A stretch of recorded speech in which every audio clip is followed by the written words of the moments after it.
Ladies and gentlemen, welcome to the Rimm-PODCAST episode 75. Today we are honored to welcome the Lieutenant Governor Jay Collins, who is also running for the governor of the state of Florida. So Lieutenant Governor Collins has a center, he's a campaign for putting Florida first. So focusing on affordability, public safety, border security, infrastructure, and economic growth. Even though we see a huge economic growth in the state of Florida, we need double that. Today we will discuss this issue and his vision as a lieutenant governor who is becoming most likely a governor as well. So, Lieutenant Governor, welcome to the Rimm-PODCAST. It's good to be here. Thank you for having me. No problem. Pleasure having you. I want to start with the quote, "Power is the power to empower others." So, you've been deployed in the Army, deployed in Iraq, Afghanistan, South America. Then you got injured, and your story is phenomenal. Thank you. Then you got put yourself back together, and I see many military who comes back are coming with the PTSD and anxiety, depression, and name on. So I just have one question for you. How did you put yourself together and keep going, keep rolling? If you can giving one piece of advice for all of us, what it takes to be. You know, I think you have to go back a little bit further in my life than just what I did in the military. I was born to a very broken home. I was born to a 16-year-old kid. I was adopted by my grandparents. Wow. We lost our family farm. You know, it changed everything. My family fell apart. We ended up on welfare, commodity cheese. I watched my dad die in high school. My mom had a very hard time. I lived sometimes in my truck, sometimes with my girlfriend's grandparents, and sometimes with friends. Wow. But what's amazing is it's not where you come from in life, certainly not in America or in Florida. It's what you do with where you come from.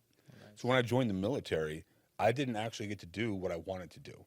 I had been playing football in college. I'd hurt my knee, and I only had, though I'd had these great test scores, they wouldn't let me come in and do what I wanted to do. Wow. So I had a medical job, an admin job, and an intel job. So I took intel. But God's plan is bigger than ours. Yes. I learned strategy, communication. I saw all of these great things, right? And they taught me about good leaders and bad. So when I became a Green Beret, I'd already seen unique things. I'd been around the world. When I got shot, you know, it went back to things my dad said. You can choose to lay in the dirt and cry, or you can just get up and fight. It's up to you. When I do surgery on myself, I remembered something very simple. You can't control what happens to you. You can only control what you do in your response. Wow. So I focused on the problem. When I got hit by the mortar, I had a chance. I had a choice. I could lay there, and I could have let everything go on, but I decided to get up and fight. When I lost my leg, I was told I was medically retired. Just give it up. Why are you fighting? Why are you pushing back? Because right is right, wrong is wrong. And if good men and women don't stand up and fight, it's too late already. Wow. That's our responsibility. Wow. And if we don't do it, who is? Wow. The line between being brave and letting fear win is very, very thin. Wow. You know, let's look at this differently, though. Physiologically, your amygdala is a region of your brain. Yes, it is. What people don't realize is that when you do something bold or courageous, or you stand up and fight one time, your amygdala gets stronger. You become more resilient, more capable of standing up and doing more. When you're with resilient people, and you're with people who want you to be a winner, who want you to be successful, that mindset, it permeates through everything. So being around people who had that same warrior ethos, that mindset, I had no doubt I was going to requalify. No doubt I was going to continue to serve, because that is what it takes. And those people wouldn't let me fail. They pushed me to be better than I was every single day. And I'm grateful for all the people who were there when those times were tough. Support you. Wow. Wow. That's what right. a story, guys. So thanks for the service, and let's guys applaud this guy for the service and who he is. Thank you. Thank you. Thank you. So I started my same mission and vision 5 years ago. Yeah. With a doctor and a mayor. The same 5 years, I'm going to get to the lieutenant governor, and I'm here. And I am really glad that you are here. Like you said, your amygdala, fight or flight. That's right. So, Lieutenant Governor, there's a lot of issues with our country. So, one of the biggest mandatory vaccination. We all see in the last 5 years how much the certain states place different rules. Who should be vaccinated, who should not be vaccinated.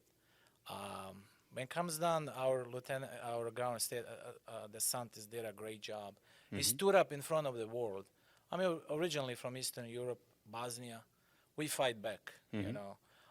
He fight back. I applaud to that guy. If that was not for him, we would be kneeling in front of the world. So I admire what he does, admire what have you done. So when it comes down, I got a question. Where do you draw the lines between parental rights and state responsibility to protect the public? I interview a lot of doctors. If that should be between the doctors and parents, or the government should be involved? Yeah, so look, our children are not the government's children. We don't co-parent with the government. I'll always stand up for parental rights. Individual freedoms are the single most important thing, right? We have to talk facts and we have to talk details, but functionally what you're referring to is MAHA and this movement where it's medical freedom, where it's an opportunity. You know, there are many things as we continue to move forward in life that we are rethinking, we are relearning, and when you look at the scientific model or the process, it means we have to continually question, is our information correct? Is it valid? You don't just fire it, forget it, and let it hold for perpetuity. You continue to think and reason and make the best decision for your people, right?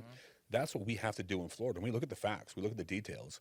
So look, I actually led on the H1N bill, right? If you don't want the jab, you shouldn't have to get the jab. And let me tell you about my thoughts and how it affected my family. You see, as 100% VA disabled, as someone who has a prosthetic leg, I was given a choice between having a leg and getting my prosthetics care or not. If I didn't get the jab, I couldn't get prosthetics care. I wouldn't have a leg to walk on. Why does a 23-year retired Army Green Beret, someone who got shot, blown up, lost a leg for our country, have to make a choice between an immunization I don't want in my body and having a leg to stand on, to walk on? No veteran, no person, no parent, no child should be put in that position. That is not what we do in Florida. That is not what we should do in America. Right is right, wrong is wrong. And to your point earlier, Ron DeSantis didn't just protect Florida, he protected America. Our president attacked him. Congress attacked him. Other world leaders attacked Ron. And he stood strong in that breach and secured that front so America could continue to be free.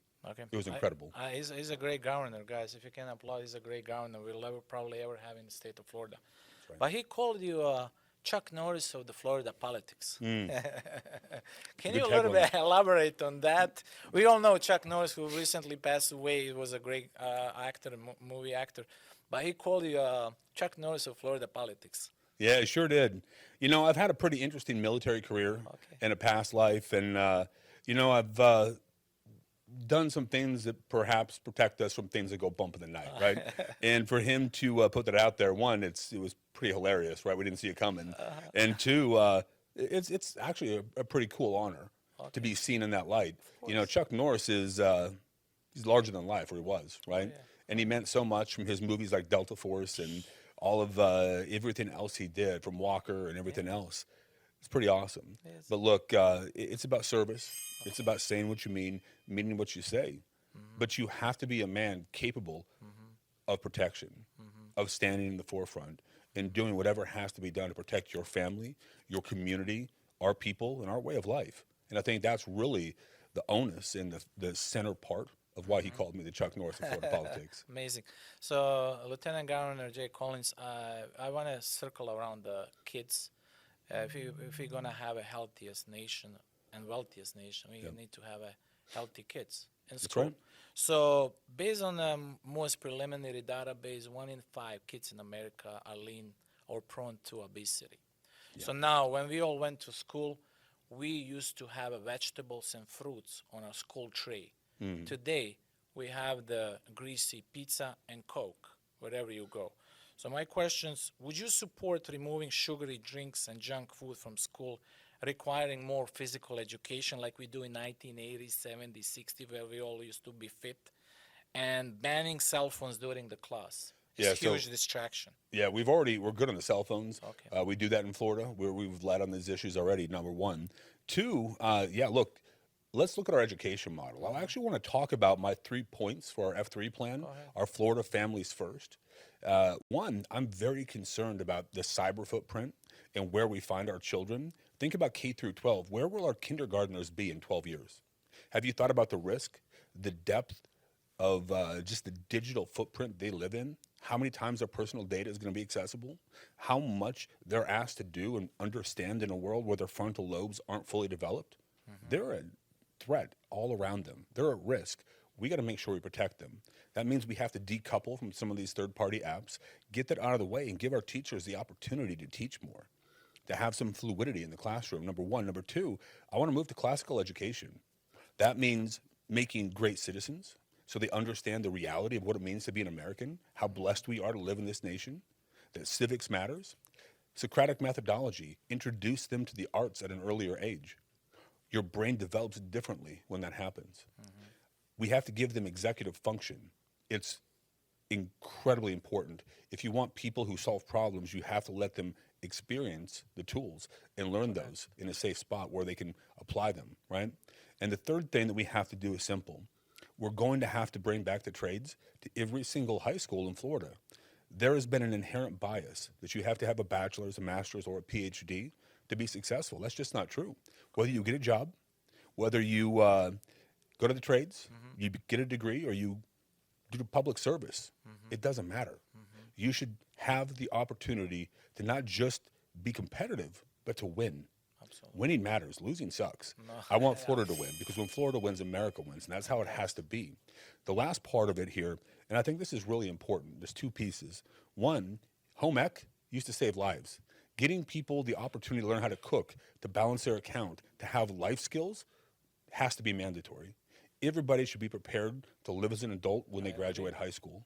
Not everybody has a great family. For those people who don't have it, they have to be taught as well. And we have to embrace lifelong education. I got my undergrad between Fort Bragg and Afghanistan. I got my master's degree between Iraq and Fort Bragg. I played with a PhD off and on here and there a little bit in multiple countries, many of which tried to kill me too. So look, that's what I was able to do. What's in the art of possible now? If you go to the trades, it doesn't preclude you from going to college or vice versa.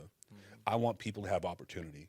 And I want to align our economy with education, the universities, state schools, and high schools, and project on a 1, 3, 5, and 10-year basis where the jobs are and where they're going, so people can make an informed decision with clear data that's available on a dashboard so they can make a good life decision for them and their families. Good. I want to also parallel this. There are people in this race, like Byron, who want to use AI with the government to choose what our children go into. Wow. It is not the government's choice No, it's what not. your children become. It is between the God, it is between the parents, and it's between the kid for what they're going to do and how they're going to live their life. It is not the government's job. It certainly is not AI's job. Correct. So now, we live in the state of Florida, and the state of Florida has one of the biggest economy in the world. Sure do. In the United States. Now, Lieutenant Governor, we are start to coming across HOA fees. HOA fees are coming a burden on many families. Some of my personal clients I have in South Side, they bought a house back in 1980s, 1990s when they bought a bedroom for three bedroom for $300,000. Now that things because of value jump 1.5 million. Florida has almost 6 million elderly citizens living here. So 25% of population of the state of Florida is regarding to 65 in that nature. Now, we see some assessments fees go up to 6 figures. So if you become a governor, do you believe Florida current HOA laws provide enough protection for homeowners, or is the reform needed to take a little bit HOA authority and allow the homeowners to do what they do the best? Well, I think you have to have the free market drive this, first off. If the government starts intervening in areas where they shouldn't, now you get government overreach, and there's almost always a second, third, or fourth order effect. But how do we do this? First off, we have to adjust the affordability. This is the American dream, and just because you're in the senior citizen bracket, you're 65 and up, or whatever we want to call that, you have to have the same opportunity to live your American dream, to own your home, and that's why property tax is important. That's why we're working diligently to bring down our insurance fees. And when it comes to HOAs, let me be incredibly clear. If you insert yourself into a problem and you have responsibility to manage money and help people do things, then you have to have accountability when things go wrong. You cannot have it both ways. So if you want to be declarative and be a form of government and take people's money, then you're going to be responsible when things go wrong. This is why the condo situation largely is exactly where it is. Good enough isn't good enough. I think right now we have to fix permitting. It has to move faster, and HOAs have to be managed. There are many people who want to get rid of HOAs in the state of Florida. Yes, some legislators. There are many. And I'll tell you, that's something many want to talk about, and that's something that's going to be pushed, I think, session after session. Where I'm at, if you can't show that you're beneficial and you can't show that you're willing to fight for the people, then we need to have a discussion about what you actually bring to the table.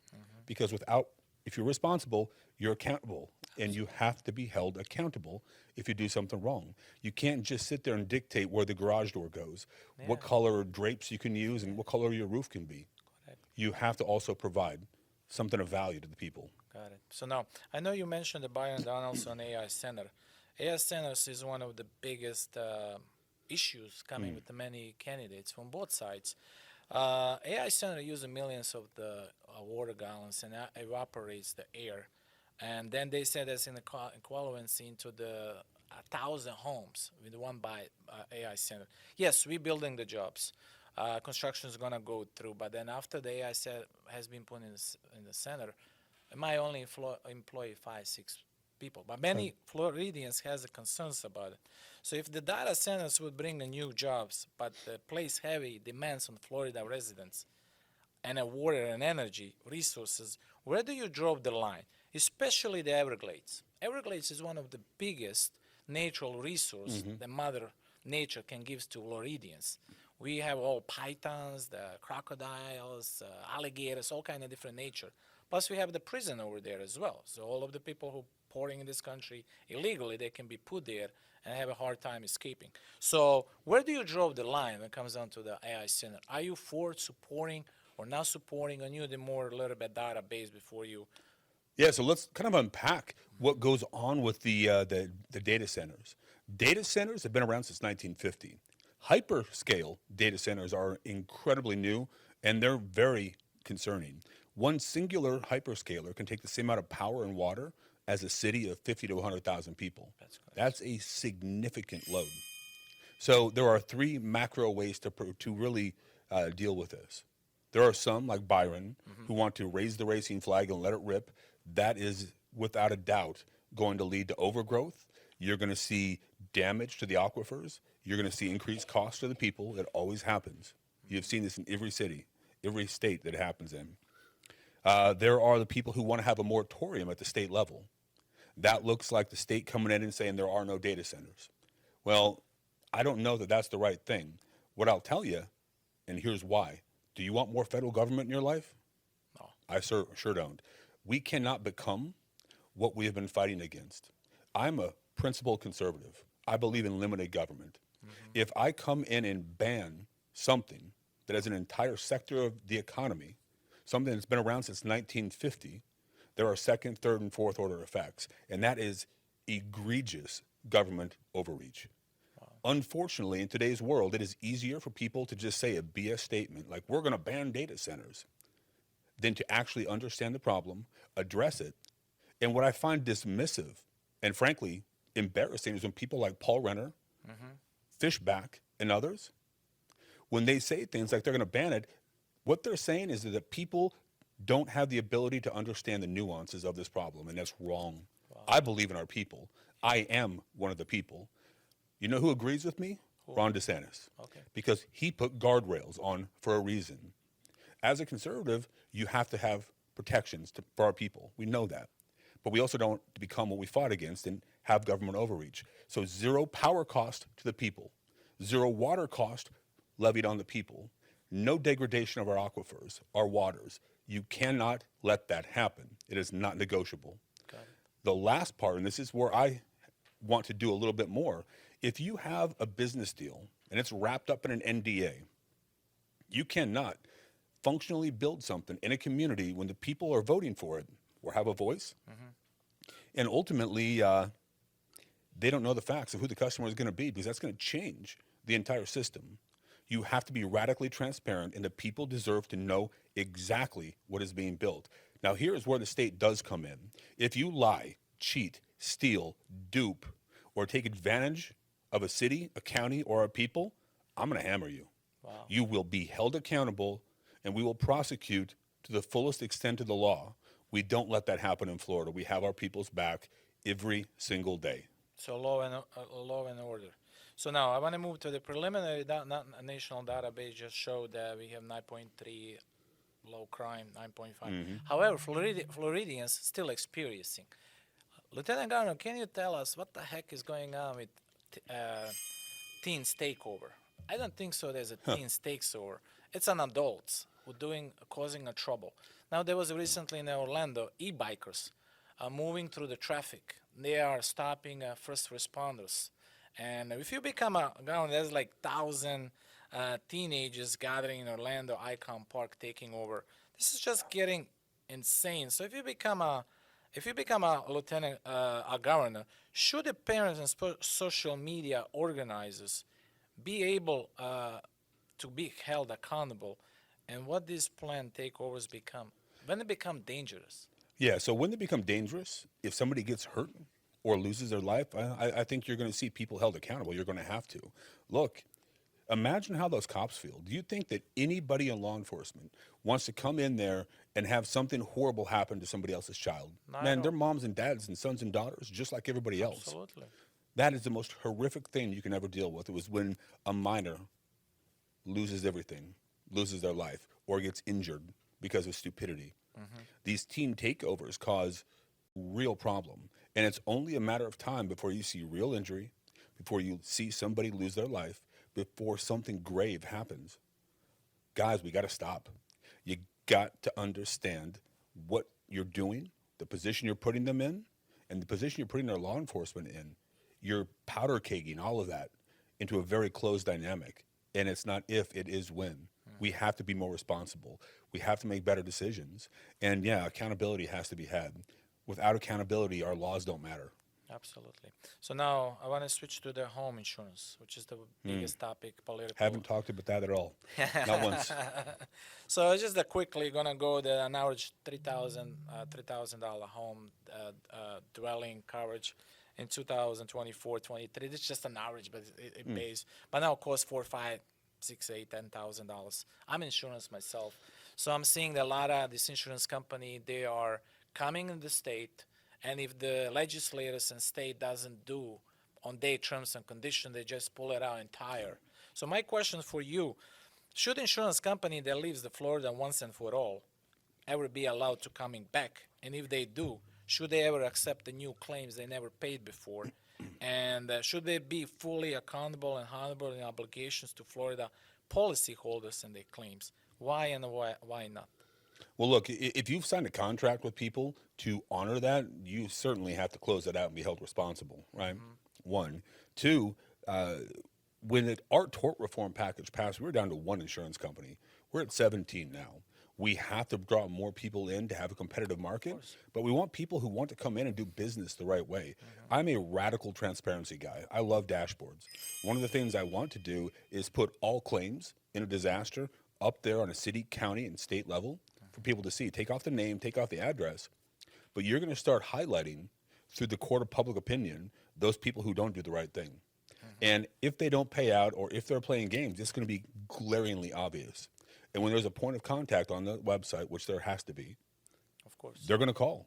And there will be a reckoning with the people. One. Two, look, there has to be more transparency work on the price you get and the price you're quoted. Those two things have to align. But in the end, we have to stop fraud. Fraud is killing our insurance companies. If we don't figure that out and we don't hold those people accountable, nothing's going to fix this until we get a handle on all the fraud that happens, especially after disaster. But look, what's good for the goose has got to be good for the gander. Of course. I'm going to hold the trial bar accountable. I'm going to hold our insurance companies accountable because it's about our people. Whatever has to be done to make sure we bring insurance rates down, we're going to do everything morally, legally, and ethically possible to make that happen. So now I want to go back because we have a lot of issues with the hospitals.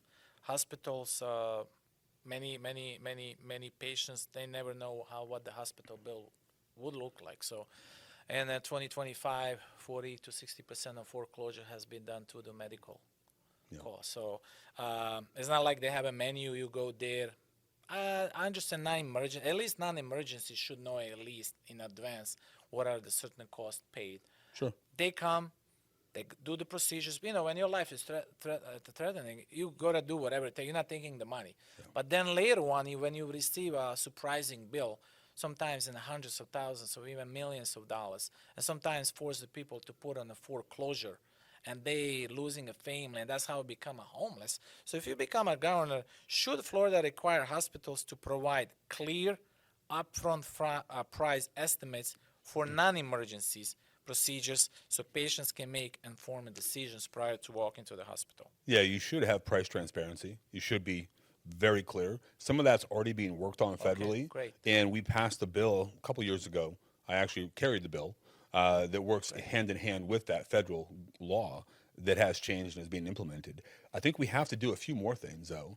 First off, you don't talk about geriatric care or aging care at 65. You should talk about it at 5. That means we have to educate people how to live a healthy life, how to be out in the sun, moving.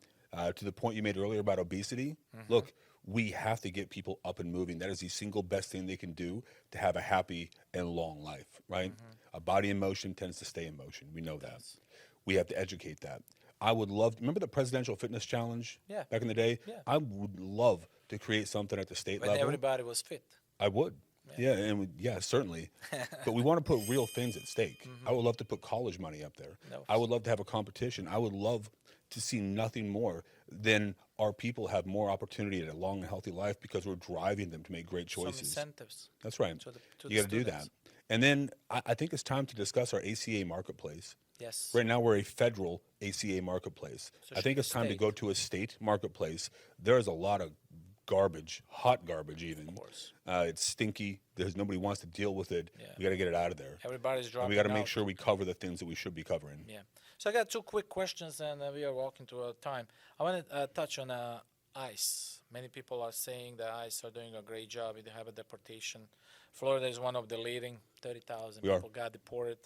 Now some of the legislators from federal level saying that body camera should be put on officers participating in ICE operations and increase transparency and public confidence. My just quick questions: are you for putting these body cameras, on the officers or not? Well, look, that's something that has gone back and been a point of discussion. It hits in a dual-edged sword. Okay. That is something that law enforcement officers and leaders in charge of making those decisions at the federal level should talk about with those doing the job. Number one. Number two, I support all of our law enforcement. Me too. I do, every day. And, the people who are combating ICE don't understand that those cameras are going to be used both ways as well.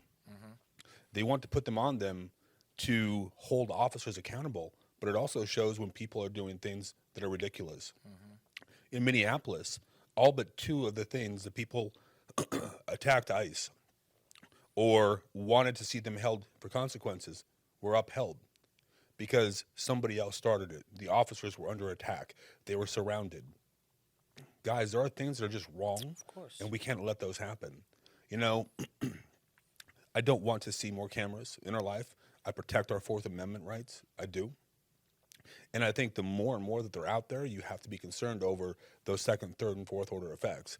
But I think you have to leave police chiefs, sheriffs, to have that discussion, and that gets passed up. Okay. So that's a room for discussion, I guess. But ultimately, you don't mess with our cops. That means our Border Patrol, ICE agents, and everybody else. It is what it is. It is what it is. You gotta follow the law and order. I just quick question because there's hot topics on the flock cameras. Are you for the banning them, supporting them? What is your stance on that? Yeah, so let's just continue that last conversation, right? It's kind of the norm. I figured it was going there. Look, our Fourth Amendment rights are incredibly and inherently important. You cannot We don't want to usurp ending up those. like a China. Well, that's right. You don't want that, and nobody like the UK or all these other countries that are flailing. However, let's stop and talk about this. This is another one of those areas where you see candidates step in and say, I'm going to ban this and I'm going to ban that. Did you know that just down the road over in Gainesville, there's a 13-year-old girl who got to go home to her families because she was abducted, would have probably been assaulted, and certainly would have been murdered. And the only thing that brought her home was a camera in public property. We have to protect Fourth Amendment rights. But we have to have tools that protect them. And this is where leadership comes in. This is why we elect leaders. And I believe in our people's ability to digest this and understand the nuances. I do not want expansion. I do not want cameras on work zones. I don't want more cameras on buses. I don't want more cameras focused on our people in the communities. Nobody wants that. Nobody. But if we don't give our law enforcement tools to complete their mission and get back home to their families, we're going to have a whole lot more law enforcement everywhere we go, and we can't fill the ranks right now. One. Two, when you look at this technology, there has to be accountability. Correct. You have to have a cause, and you have to do the paperwork, and you have to go through this. There's already a norm in terms of this. If people do the wrong thing and they use this in a way that it's not intended, then there has to be accountability, right? Yes. It just is what it is. We have those systems in place, and nobody, and I mean nobody, wants to hold those who do it the wrong way more accountable than the 99% of law enforcement who absolutely do the right thing. And we have to make sure that we let them have the tools, but man, hammer people when they do the wrong thing. It is what it is. I don't think it's as easy as they're good or they're bad. It's like AI. AI is a tool, like a hammer or a screwdriver. A camera is a tool. But you know what? A camera can destroy lives just as much as it can save a life, and it has to be used in accordance. So my last question, it's regarding, we have every 2025 there was 70,000 people die overdose in the United States. More than 44,000 involved in opioids, primarily illicit fentanyl. They're all pouring from Mexico, China, and all other countries. So United States experience on average 190 deaths, overdose deaths every day. When you go to Philadelphia, all of these blue state countries, it's a nightmare. People are walking, sleeping in a standing position, which is unbelievable.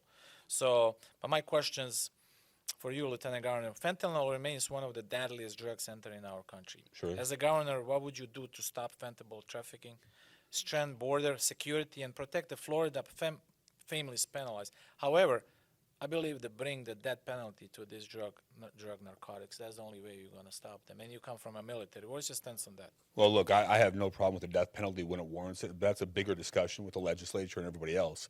Here's what I'll tell you. We are doing great work right now in pulling fentanyl out of the communities and off the roads. First off, we closed the border 100% what we had to do. You had to close the leak, right? First step. But what's happened is you've seen that illegal drug trade that was going across the border now move laterally across the southern part of our U.S., and a lot of us coming into Florida before it gets on 95 and moves vertically. We're going to have to do combinative operations with the federal, state, and local level. You're going to have to see more collaboration between the DEA, between ICE, between Border Patrol. There is trafficking that is selling humans, selling drugs, and moving them everywhere we go. Human trafficking is just modern-day slavery with a new name, right? And drug trafficking kills people in communities. And we've got to make sure that we find those people. We do. We have to hammer them and hold them accountable. So I fully intend to open this up, push our people to do that and keep our community safe. And you have to absolutely have the highest accountability and the crime. That's min-mans for a lot of this stuff. And then you got to figure out how many lives are lost. How far does this go? What is the actual discussion point, and where should we put that crime and that severity? And I think that's something that we should have a big discussion on here as we move forward.